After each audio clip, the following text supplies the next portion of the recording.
Hello friends, welcome to my channel. কেমন আছো তোমরা সবাই? আশা করি খুব ভালো আছো।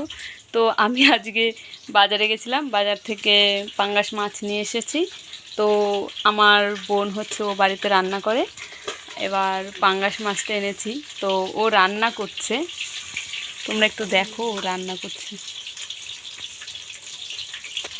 এই হচ্ছে কি ও রান্নার ধরন, তোমরা দেখতে পাচ্ছ? একটু তাকাও বোন, একটু তাকাও প্লিজ। হাই গাইস, পাঙ্গাস। তো ও মানে এতটাই মাছটা লম্পঝম্প করছে যে ও আমাদের একটি চাদর চাদর গায়ে দিয়ে নিয়েছে, যাতে ওর গায়ে এক ফোঁটা তেল ছিটে না আসে।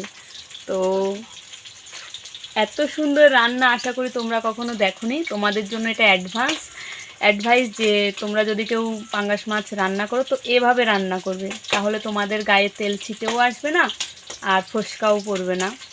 তো ঠিক আছে, আজকের ব্লগটা এই পর্যন্তই।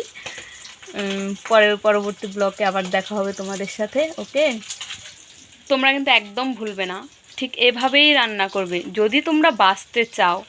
আর যদি ভাবো যে না তেল ছিটে আসবে, ফোস্কা পড়বে, অনেকটা যন্ত্রণা হবে তোমাদের, আমি তোমাদের দেখিয়ে দিলাম কিভাবে রান্না করবে। ঠিক আছে, ওকে, বাই বাই।